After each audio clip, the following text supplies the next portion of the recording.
ಎಲ್ಲರಿಗೂ ನಮಸ್ತೆ. ಅಭಿಯನ್ ಅಂತ ಕ್ರಶ್ ಸಿನಿಮಾದ ನಿರ್ದೇಶಕ. ಆ್ಯಕ್ಚುಲಿ ಫಸ್ಟ್ ಟೈಮ್ ಇಷ್ಟು ಕ್ಯಾಮ್ರಾ ಮುಂದೆ ಮಾತಾಡ್ತಿದ್ದೀನಿ, ಭಯ ಆಗ್ತಿದೆ. ಕ್ರಶ್ ಅಂದ ತಕ್ಷಣ ನನಗೊಂದು ಫಸ್ಟ್ ಸಿನಿಮಾ ಮಾಡಬೇಕು ಅಂತ ಪ್ಲ್ಯಾನ್ ಮಾಡಿದ್ವಿ. ಸೊ ಕ್ರಶ್ ಯಾಕೆ ನಾವು ಆಯ್ಕೆ ಮಾಡ್ಕೊಂಡ್ವಿ ಅಂದಾಗ, ಪ್ರತಿಯೊಂದು ಜೀವನದಲ್ಲಿ ಇದು ಯೂನಿವರ್ಸಲ್ ಸಬ್ಜೆಕ್ಟ್. ಪ್ರತಿಯೊಂದು ಮನುಷ್ಯನಲ್ಲಿ ಒಂದು ಕ್ರಶ್ ಅಂತ ಇರುತ್ತೆ, ಅದು ಫಸ್ಟ್ ಕ್ರಶ್ ಅಂತ ಇರುತ್ತೆ. ಸೊ ಈ ಟಾಪಿಕ್ ಮೇಲೆ ಮಾಡಿದಾಗ ನಮಗೆಲ್ಲೋ ರೀಚ್ ಆಗ್ಬೋದು ಅನಿಸ್ತು. ಸೊ ಎಲ್ಲರೂ ಕನೆಕ್ಟ್ ಆದರೆ ಸಿನಿಮಾ ಕನೆಕ್ಟ್ ಆಗುತ್ತೆ ಅಂತ ಒಂದು ಪ್ಲ್ಯಾನ್ ಮಾಡಿ ಕ್ರಶ್ ಅಂತ ಸಿನಿಮಾ ಮಾಡೋಣ ಅಂತ ನಮ್ಮ ಪ್ರೊಡ್ಯೂಸರ್ ಅಪ್ರೋಚ್ ಮಾಡಿದ್ವಿ. ಸರಿ ಓಕೆ ಸರ್, ಒಂದು ಕೊಟೇಶನ್ ಕೊಡಿ ಅಂದರು. ಸರಿ ನೈಟೆಲ್ಲ ನಾನೇನು ಡೈರೆಕ್ಟರ್ ಒಂದು ಸಿನಿಮಾ ಮಾಡಿ ಅಂತ ಪ್ರೊಡ್ಯೂಸರ್ ಅಪ್ರೋಚ್ ಮಾಡಿದ್ರು. ಸರಿ ಓಕೆ, ನಾನು ಕೊಟೇಶನ್ ರೆಡಿ ಮಾಡಿಕೊಂಡು ಬೆಳಿಗ್ಗೆ ಹೋದೆ. ಸರ್ ಹಿಂಗೆ ಒಂದು ಸಿನಿಮಾ ಕೊಟೇಶನ್ ನೋಡಿ ಅಂತ. ಸೊ ಆ್ಯಕ್ಚುಲಿ ಒಂದು 10 crore ಬಜೆಟಲ್ಲಿ ಇತ್ತು. ಸೊ ನೋಡ್ಬಿಟ್ಟು ಮೇಕಪ್ ಕೆಳಗೆ ನೋಡಿದ್ರು, ನೀನು ಸಿನಿಮಾ ಮಾಡೋಕೆ ಅಂದ್ಕೊಂಡಿದ್ಯಾ ಇಲ್ಲ ಬೇಡ ಅಂತ. ಸೊ ಸರ್ ಯಾಕೆ ಸರ್ ಅಂದೆ. ಇಲ್ಲ ಅದು ಕೊಟ್ಟಿಯೆಲ್ಲ ಆಗಲ್ಲ, ಹೊಸಬ್ರಿಗೆ ಕೊನೆ ಒಂದು ಸಿನಿಮಾ ಮಾಡು. ಸರಿ ಸರ್ ಆಯಿತು ಅಂದ್ಕೊಂಡು ಸರಿ ಕ್ರಶ್ ಅಂತ ಸ್ಟಾರ್ಟ್ ಮಾಡಿದ್ವಿ. ಅವ್ರಿಗೆಲ್ಲ ಒಂದು ಏಮ್ ಇತ್ತು, ಡೈರೆಕ್ಟರ್ ಆಗಬೇಕು ಯಾವತ್ತಿದ್ರು, ನಿಮ್ಮನ್ನ ಇಂಟ್ರೊಡ್ಯೂಸ್ ಮಾಡಿಸ್ತೀನಿ ಇಂಡಸ್ಟ್ರಿಗೆ ಥಾಟ್ ಇತ್ತು. ಆ್ಯಕ್ಚುಲಿ ನಾವು ಒಂದು 6 year ಇಂದ ಫ್ರೆಂಡು. ಆ್ಯಕ್ಚುಲಿ ಅವ್ರ ಮಗಳು ಒಂದು ಪ್ರಿನ್ಸಸ್ ಚಂದನ ಕಾಮಿಡೀಸ್ ಅನ್ನೋ ಒಂದು ವೆಬ್ ಸೀರೀಸ್ ಮಾಡಿದ್ದೆ. ಸೊ ಅಲ್ಲಿಂದ ಜರ್ನಿ ಸ್ಟಾರ್ಟ್ ಆಯಿತು. ಸೊ ಕ್ರಶ್ ಬಗ್ಗೆ ಹೇಳ್ಬೇಕಂದ್ರೆ ಸರ್ ಮೊದಲೇ ಹೇಳಿದೆ, ಎಲ್ಲರೂ ಕನೆಕ್ಟ್ ಆಗುತ್ತೆ. ಯಾಕಂದರೆ ಒಬ್ಬ ಮನುಷ್ಯ ಒಂದು ವ್ಯಕ್ತಿಗೆ ಕ್ರಶ್ ಆಗೇ ಆಗಿರುತ್ತೆ. ಸೊ ಮೊದಲನೇ ಕ್ರಶ್ ನೆನಪಾದರೆ ಸಾಕು ನನ್ನ ಸಿನಿಮಾ ನೋಡಿ. ಸೊ ಅವಾಗಲೇ ಗೆದ್ವಿ ಅಂತ ನಾನು ಅನ್ಕೋತೀನಿ. ಸೊ ಟ್ರೈಲರ್ ನೋಡ್ಬೇಕಾದ್ರೆ ಅಂದ್ಕೊಂಡೆ, ಎಷ್ಟು ಚೆನ್ನಾಗಿ ಸ್ಯಾಟಿಸ್ಫ್ಯಾಕ್ಷನ್ ಆಯಿತು ಇಲ್ಲೋ ಗೊತ್ತಿಲ್ಲ. ಸೊ ಟ್ರೈಲರ್ ಎಷ್ಟು ಎಂಟರ್ಟೈನ್ಮೆಂಟ್ ಮಾಡ್ತು, ಸಿನಿಮಾ ಕೂಡ ಅದಕ್ಕಿಂತ ಡಬಲ್ ಎಂಟರ್ಟೈನ್ಮೆಂಟ್ ಮಾಡುತ್ತೆ. ಸೊ ಕತೆ ಏನಂದರೆ, ಒಬ್ಬ ಹುಡುಗ ಆ್ಯಕ್ಚುಲಿ ಈ ಸಿನಿಮಾ ಕತೆ ಮಾಡ್ಬೇಕಾದ್ರೆ ಜಗ್ಗೇಶ್ ಅವ್ರ ಇನ್ಸ್ಪಿರೇಷನ್. ಸೊ ಎಲ್ಲೋ ಒಂದು ಟಿ ವಿಲಿ ಹೇಳ್ತಾರೆ, ಅವ್ರ ಅಪ್ಪ ಅಮ್ಮ ಕರ್ಕೊಂಡು ಹೋದಾಗ ಒಂದು ಶೋ ನೋಡ್ಬಿಟ್ಟು ಯಾವಾಗ ನನ್ನ ಮದುವೆ ಆಗುತ್ತೆ, ನಾನು ಯಾವಾಗ ಮದುವೆ ಆಗೋದು ಅಂತ ಯೋಚನೆ ಮಾಡ್ತಿದ್ರಂತೆ ಜಗ್ಗೇಶ್ ಅವರು. ಸೊ ಈ ಥರ ಒಂದು ಕ್ಯಾರೆಕ್ಟರ್, ಒಂದು ಚಿಕ್ಕ ಹುಡುಗ ಆ ಮದುವೆಯಲ್ಲಿ ನೋಡ್ಬಿಟ್ಟು ನಾನು ಯಾವಾಗ ಮದುವೆ ಆಗೋದು ಅಂತ ಯೋಚನೆ ಮಾಡಿದಾಗ ಅವ್ನ ಬಿಹೇವಿಯರ್ ಹೆಂಗಿರುತ್ತೆ ಅನ್ನೋದು ಸಬ್ಜೆಕ್ಟ್ ಇಟ್ಕೊಂಡು ಮಾಡೋಣ ಅನಿಸ್ತು. ಸೊ ಓಕೆ, ಅದೇ ಥರ ಸಿನಿಮಾ ಪೂರ್ತಿ ಕ್ಯಾರಿ ಮಾಡಿದ್ದೀವಿ. ನಾವು ಕ್ರಶ್ ಅಂತ ಬಂದಾಗ ಹೀರೋನ್ ಮೇಲೆ ಒಂದು ತುಂಬ ಹೀರೋಯಿನ್ ಅಂತಲ್ಲ, ಎಲ್ಲರ ಮೇಲೆ ಕ್ರಶ್ ಆಗ್ತಿರುತ್ತೆ. ಸೊ ಕೊನೆಗೆ ಎಂಡಲ್ಲಿ ಒಂದು ಎಮೋಷನ್ಸ್ ಇದೆ. ಸೊ ಏನಾದರೂ ಒಂದು ತಾಯಿ ಮಗಳು ಎಮೋಷನ್ಸ್ ಇದೆ. ಸೊ ಇಷ್ಟು ಒಳಗೊಂಡಿದೆ ಈ ಕ್ರಶು. ಹಾಗೆ ಆರ್ಟಿಸ್ಟ್ ಬಗ್ಗೆ ಎಲ್ಲರ ಬಗ್ಗೆ ಹೇಳ್ಬೇಕಂದ್ರೆ, ಟೆಕ್ನಿಷಿಯನ್ ಬಗ್ಗೆ ಹೇಳ್ಬೇಕಂದ್ರೆ, ಫಸ್ಟ್ ಆಫ್ ಆಲ್ ಅಭಿನಯ ಮೇಡಮ್. ಸೊ ಹೊಸ ಹುಡುಗ ಕತೆ ಹೇಳಿದೆ, ಮೇಡಮ್ ಹಿಂಗೆ ನಿಮ್ಮ ಅಂದ್ಕೊಂಡಿದ್ದೀನಿ, ನಿಮ್ಮ ಮೇಲೆ ಸಬ್ಜೆಕ್ಟ್ ಮಾಡ್ತಿದ್ದೀನಿ ಅಂತ ಹೇಳಿದಾಗ ಮಾಡು ಒಳ್ಳೆ. ಆ್ಯಕ್ಚುಲಿ ಅಭಿನಯ ಅಂದ ತಕ್ಷಣ ಅವ್ರ ಹೆಸರಲ್ಲೇ ಇದೆ ಅಭಿನಯ ಅಂತ. ಸೊ ಆ ಲೆವೆಲ್ ಪರ್ಫಾರ್ಮ್ ಬಗ್ಗೆ ಹೇಳಂಗೆ ಇಲ್ಲ. ಸೊ ನಾವು ಒಂದು ಹೇಳಿದ್ರೆ ಅಭಿನಯ ಎಷ್ಟು ಬೇಕು ಹೇಳು, ಎಷ್ಟು ಬೇಕು ಹೇಳು, ನಾನು ಮಾಡ್ತೀನಿ, ನಿನ್ಗೆ ಏನು ಬೇಕು ನೀನು ತಗೋ ಅನ್ನೋರು. ಸೊ ನಮ್ಗೆ ತುಂಬ ಕೋಪ್ರೇಟಿವ್ ಆಗಿದ್ದರು. Thank you ma'am. ಆ್ಯಕ್ಚುಲಿ ಇಷ್ಟು ಚೆನ್ನಾಗಿ ಬಂದಿದೆ ಅಂದರೆ ಅದು ನೀವು ಅನ್ನೋದ ಕಾರಣ.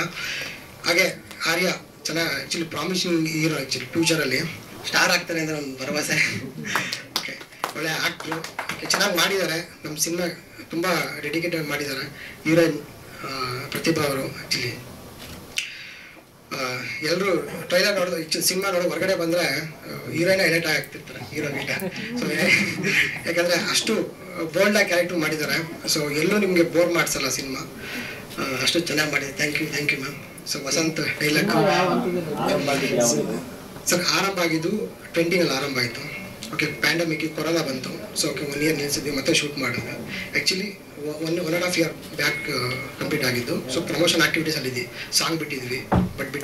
ಈಗ ಟ್ರೈಲರ್ ಬಿಡ್ತಿದ್ವಿ. ಮತ್ತು ಫೆಬ್ರವರಿಗೆ ಸಿನಿಮಾ ಪ್ಲ್ಯಾನ್ ಮಾಡ್ತಿದ್ವಿ, ರಿಲೀಸ್ ಪ್ಲ್ಯಾನ್ ಮಾಡ್ತಿದ್ದೀವಿ ಫೆಬ್ರವರಿಗೆ. ಸರ್ ಐಡಿಯಾ ಇದೆ, ಬಟ್ ತುಂಬ ಸಿನಿಮಾಸ್ಗಳಿದೆ. ಸೊ ನೋಡ್ಕೊಂಡು ಮಾಡ್ಬೇಕು ಸರ್. ಹೊಸಬ್ರು ಯಾ ಸರ್ ಸೆನ್ಸರ್ ಆಗಿದೆ ಸರ್. ಯು ಎ ಕೊಟ್ಟಿದ್ದಾರೆ ಸರ್. ಯು ಎ ಅಂದರೆ ಒಂದಷ್ಟು ಸಿನಿಮಾದಲ್ಲಿ ಒಂದಷ್ಟು ಡೈಲಾಗ್ಸ್ ಇತ್ತು, ಕೆಲವು ಬ್ಯಾಡ್ ವರ್ಡ್ಗಳ್ಸ್ ಇದ್ದು. ಯಾಕಂದರೆ ನನಗೆ ಒಂದಷ್ಟು ಐಡಿಯಾ ಇಲ್ಲ, ಫಸ್ಟ್ ಡೈರೆಕ್ಷನ್ ಅಲ್ವಾ. ಸೊ ಅದೆಲ್ಲ ನನಗೆ ತೆಗೀರಿ ಅಂತ ಹೇಳಿದ್ರು. ಸೊ ನಾನು ತೊಗೊಳಕ್ಕೆ ರೆಡಿ ಇರಲಿಲ್ಲ. ಸೊ ತೊಂದರೆ ಇಲ್ಲ, ಯು ಎ ಕೊಡಿ ಅಂತ ತೊಗೊಂಡಿದ್ದೆ ಸರ್. ಡೈಲಾಗ್ಸ್ ಅದೇ ಬ್ಯಾಡ್ ವರ್ಡ್.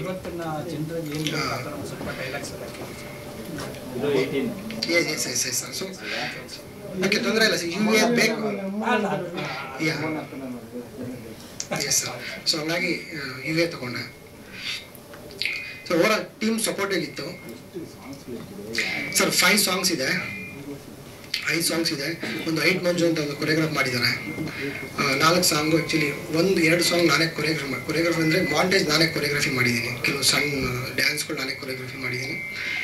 ಹಾಂ ಸರ್, ಮಾಂಟೇಜ್ ಸರ್. ಕೆಲವೊಂದು ನೀವು ನೋಡಿದ್ರಿ ಒಂದಷ್ಟು ಕೆಲವು ಸ್ಟೆಪ್ಸ್ಗಳಿತ್ತು, ಅದೆಲ್ಲ ನಾನು ಹೀರೋಯಿನ್ ಎಲ್ಲ ಪ್ಲ್ಯಾನ್ ಮಾಡಿ. ಆ್ಯಕ್ಚುಲಿ ಹೀರೋಯಿನ್ ಕೂಡ ಒಳ್ಳೆ ಡ್ಯಾನ್ಸರು, ಸೊ ಪ್ಲ್ಯಾನ್ ಮಾಡಿ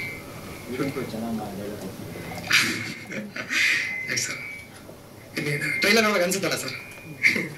ಏನಂದರೆ ಸಿನಿಮಾ ಕತೆ ಅನ್ನೋದಕ್ಕಿಂತಲೂ ಓಕೆ ನೀವು ಜನ ಈಚೆ ಬಂದಾಗ ಅಂಡರ್ಸ್ಟ್ಯಾಂಡ್ ಆಗುತ್ತೆ ಓಕೆ ಕತೆ ಅಂತ, ಬಟ್ ಓವರಾಲ್ ಡೈಲಾಗ್ ಮೇಲೆ ಸಿನಿಮಾ ನಿಂತಿರುತ್ತೆ, ಹೀರೋಯಿನ್ ಮೇಲೆ ಡೈಲಾಗ್ ಮೇಲೆ ಇರುತ್ತೆ.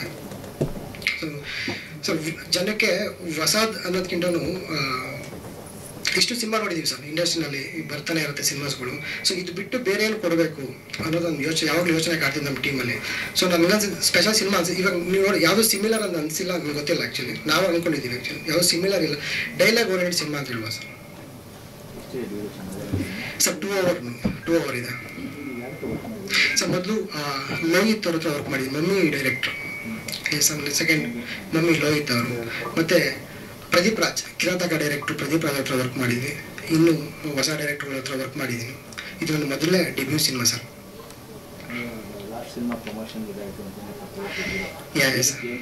ಸರ್ ಎಲ್ಲ ಪ್ರಿಪೇರ್ ಇದೆ. ಸೊ ಏನಂದರೆ ನಾವು ದೊಡ್ಡ ಮಾರ್ತಲ್ಲಿ ಮಾಡ್ತೀವಿ ಅಂತಲ್ಲ, ಮಾಡ್ತೀವಿ ಒಂದು 70 ಥಿಯೇಟರ್ಸ್ ಅಂತ ಅಂದ್ಕೊಂಡಿದ್ದೀವಿ. ಪ್ರಮೋಷನ್ ಜನಕ್ಕೆ ತಲುಪುವವರೆಗೂ ಮಾಡ್ತೀವಿ. ಒಂದು ಲೆವೆಲ್ ಬಜೆಟ್ ಇದೆ, ತೊಂದರೆ ಇಲ್ಲ ಸರ್. ಜನಕ್ಕೆ 6 ಕೋಟಿ ಜನಕ್ಕೂ ರೀಚ್ ಮಾಡೋ ಪ್ಲ್ಯಾನ್ ಇದೆ. ಸೊ ಮಾಡ್ತೀವಿ ಸರ್. ಸರ್ ಬಜೆಟ್ ಅಂದರೆ ಸಿನಿಮಾ ನಾವು ಅನ್ಕೋತೀವಿ ಆ್ಯಕ್ಚುಲಿ ಒಂದು ಬಜೆಟ್ ಏನಂದರೆ ಅವ್ರು ಕೊಟೇಶನ್ ಕೊಟ್ಟಾಗ ಅಂದ್ಕೊಂಡು ಸ್ವಲ್ಪ ರೈಸ್ ಆಗಿದೆ ಸರ್. ಯಾಕೆಂದರೆ ಅದು ನನ್ನಿಂದ ಟೀಮಿಂದ ಅಂತಲ್ಲ, ಪ್ರೊಡ್ಯೂಸರ್ ಕಾಂಪ್ರಮೈಸ್ ಆಗ್ತಿದ್ರು. ಡೈರೆಕ್ಟರ್ ಈಗ ಇದೇನೋ ಬೇಕು ಅಂದರೆ ಬೇಡ ಬಿಡಿ ಸರ್ ಆಯಿತು ಬಜೆಟ್ ಆಗುತ್ತೆ ಮಾಡಿ ಚೆನ್ನಾಗಿ ಬರ್ಬೇಕು ಸಿನಿಮಾ ಅಂದಿದ್ರು. ಸೊ ಅವ್ರು ಎಷ್ಟು ಕೋಪ್ರೇಟ್ ಮಾಡೋರು ಅದಕ್ಕೆ ಸ್ವಲ್ಪ ರೈಸ್ ಆಗಿದೆ ಅಷ್ಟೇ, ಜಾಸ್ತಿ ಬಜೆಟ್ ರೈಸ್ ಆಗಿಲ್ಲ. ಸ್ವಲ್ಪ ಜಾಸ್ತಿ ಆಗಿದೆ ಸರ್. ಬಜೆಟ್ಗಿಂತ ಜಾಸ್ತಿ ಸರ್. ಸರ್ 10 ಕೋಟಿ ನೋಡಿ ಸರ್, 10 ಕೋಟಿ ನಾನು ಹಾಕೊಂಡು ಹೋಗಿದ್ದು ಒಂದು ಸ್ಟಾರ್ ಸಿನಿಮಾ ಮಾಡಬೇಕು, ಪ್ಯಾನ್ ಇಂಡಿಯಾ ಲೆವೆಲ್ ಮಾಡಬೇಕು. ಸೊ ಅವಾಗ ಅವ್ರು ಬೇರೆ ಕೇಳಕ್ ಮಾಡಬೇಕು. 4 ಭಾಷೆಯಲ್ಲಿ ಡಬ್ಬಿಂಗ್ ಮಾಡೋಣ ಅಂತಾರ ತಗೊಂಡ್ಬಂದಿದ್ರು ನನ್ನ ಹತ್ರ ಸರ್. ನಾವು ಪ್ಯಾನ್ ಕರ್ನಾಟಕ ಮಾಡಿದ್ವಿ ಸರ್, ಸಿನಿಮಾ ಮಾಡಿದ್ದೀವಿ, ಕಷ್ಟಪಟ್ಟಿದ್ದೀವಿ ಪ್ರತಿಯೊಬ್ಬರು. ಒಂದು ನಮ್ಮ ಆ್ಯಕ್ಚುಲಿ ಬಂದಾಗ ನನ್ನ ಫ್ರೆಂಡ್ ಕೇಳಿದ್ರು ರಿಪೋರ್ಟರು, ಯಾಕೆ ಕ್ರಶ್ ಅಂತ ಇಂಗ್ಲೀಷ್ ಇಟ್ಟಿದ್ಯಾ ಅಂತ. ಸೊ ಏನಂದರೆ ಈಗ ಕ್ರಶ್ ಅಂದ ತಕ್ಷಣ ಮೋಹ ಅಂತ ಕನ್ನಡದಲ್ಲಿ ಬರುತ್ತೆ. ಸೊ ನಾವು ಮೋಹ ಅಂತ ಇಟ್ಟರೆ ಅದಷ್ಟು ಕ್ಯಾಚಿ ಅನ್ಸಲ್ಲ, ಎಲ್ಲರೂ ಕ್ರಶ್ ಅಂದ್ರೇ ಅಂಡರ್ಸ್ಟ್ಯಾಂಡ್ ಆಗುತ್ತೆ. ಸೊ ಅದಕ್ಕೋಸ್ಕರ ನಾವು ಇಂಗ್ಲೀಷ್ ಟೈಟ್ಲ್ ಇಟ್ಟಿದ್ದೀವಿ ಸರ್.